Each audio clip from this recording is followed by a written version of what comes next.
It's Testicles Talk The Testaments. This, of course, is also the finale of season 1. Let's just get right to it here. Alright, so we start off and Lydia is visiting Becca.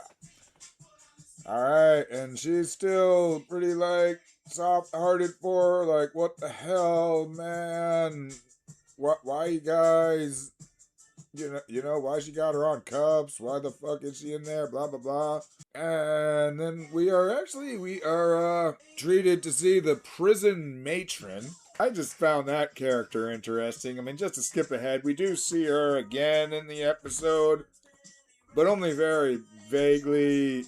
She's completely masked and, this ominous, crazy, fucking looking woman that, I guess... runs the prison, the women's prison. So Lydia talks to Judd, and Judd is just kind of like, what do you want me to do? She's a woman, she killed a man. All we can do is minimize the fallout. She's either going to be a handmaid, or she's going to get put on the wall. Of course, it's mentioned the untimely passing of Dr. Grove, and she's like, hey, we're going to execute him anyways. Then Agnes goes to see Garth, and she's like, where is she? And he's like, look, the eyes, they took her to some crazy women's prison they got. Nothing I can do. She's all like, you're the man with the gun, and you can do nothing. Yeah, because there's, other men with guns, too.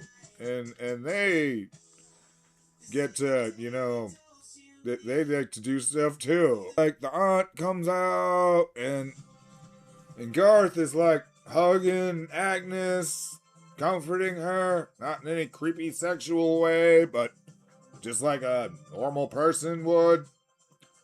And the aunt is like, get your unhand her, young man. And he's just like, fuck you, bitch. Not really, but in other words. And, I mean, that kind of goes back to a lot of the confusion amongst the hierarchy in this place. Garth's young, just becoming a commander, which I don't know how... that makes me wonder, are commanders even that big a deal? Agnes assembles the squad, and they have a meeting in the ladies' room. There is a funny scene there, I don't know, these random pink babies start walking in, and then nope, go. I don't know. I found that funny for some reason. I don't know why. So Agnes tells them what's up. Hey, Becca killed her dad, and now she's in a crazy prison that the eyes have.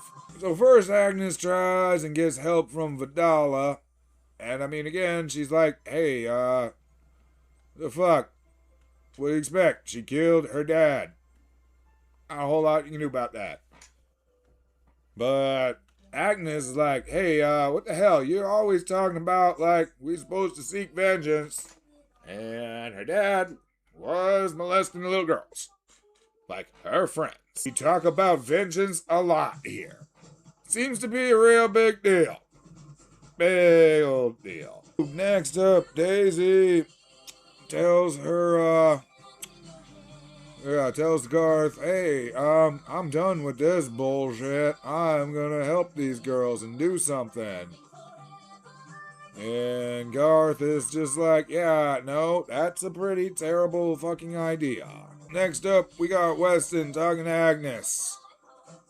God, this shit is creepy. This creepy ass old man and the 16, I guess she's supposed to be 16-year-old girl. Jesus Christ.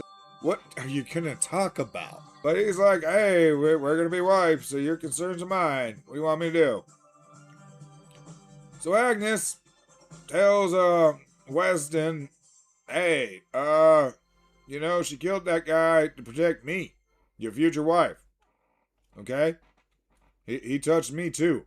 Weston, he's like, oh, that is definitely that's another fact. Did not know that one.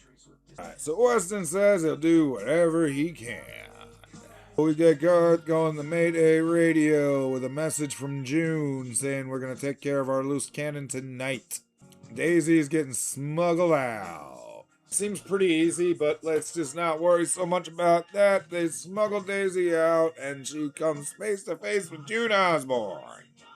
And they have their big back and forth. It's actually very reminiscent of season 4, I believe, where June is finally smuggled out into Canada, but she wants to go back because, can't leave Hannah behind, but people are like, hey, a lot of people fucking risk shit to get you out, so what the fuck are you doing? So they have their little back and forth, and, Daisey strikes that chord when she's like, I am not abandoning them like you did. And June's all like, oh, bullshit, bitch. You don't know what the fuck I've been through.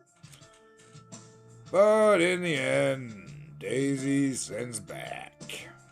She, of course, mentions Agnes and gives June a little bit of a update on her. And, of course, June also mentions they don't know they need saving. So when Daisey gets back, of course, she didn't get back in time, and now they know she's missing. So now they gotta explain this.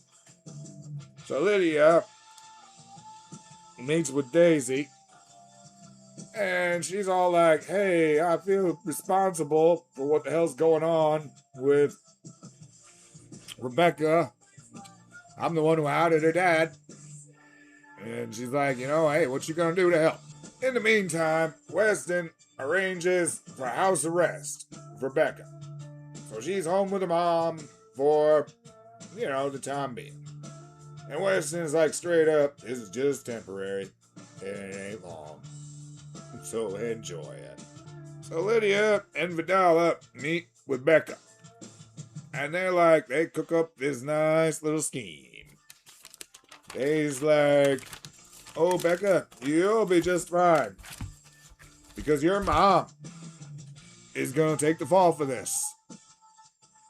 You'll just tell them what's up, that you saw it, and you'll be like, hey, you said that shit earlier to protect your mom?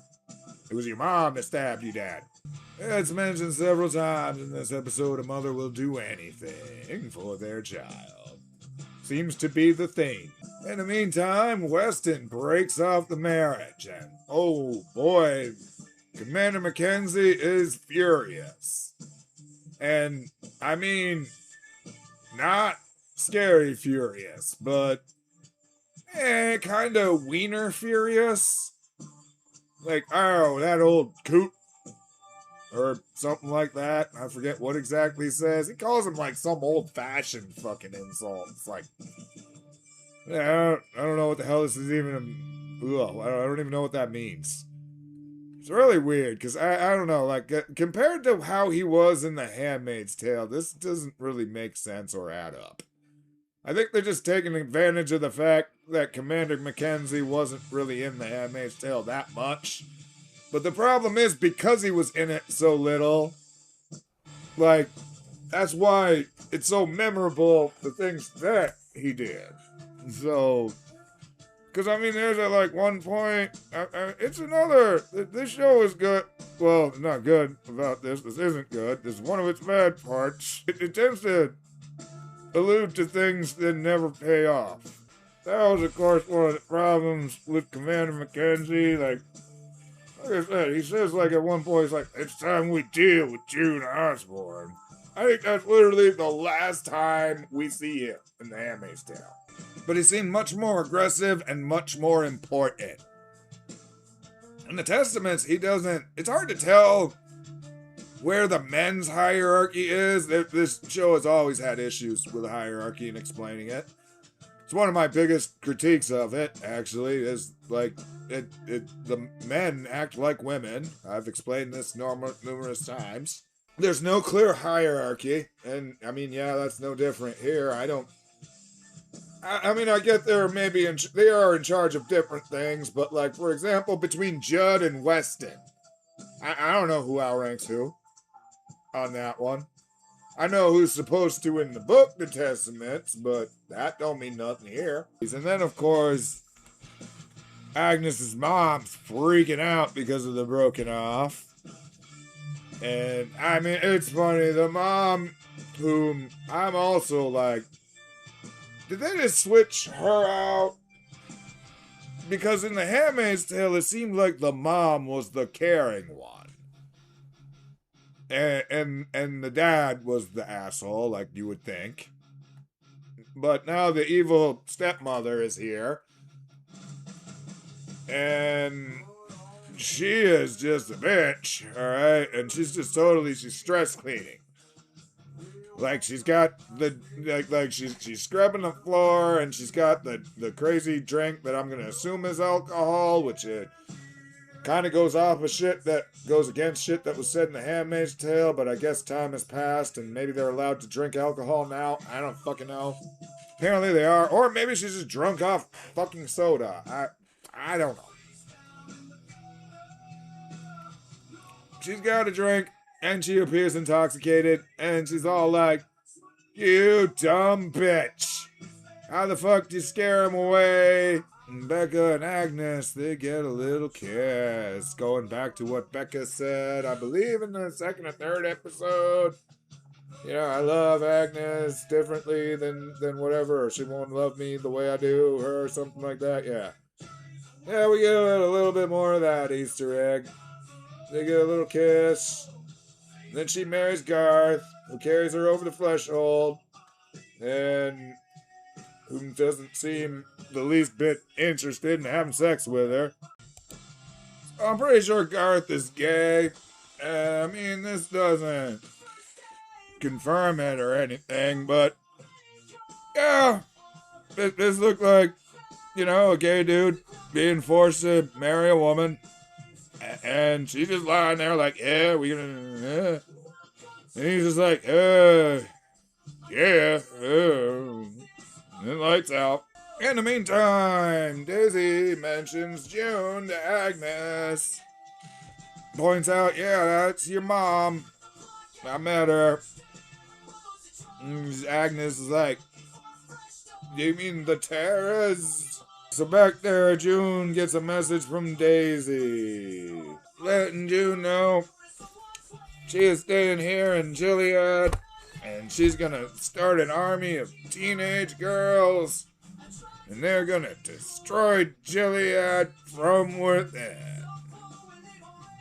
And then, of course, we get the ultra cool, fucking confident walk off of the three girls. And their pinkies swing, and they're all like, yeah, we're gonna take down the patriarchy, yeah! And that is the end of season 1. It's like, yeah, I probably will continue watching season 2.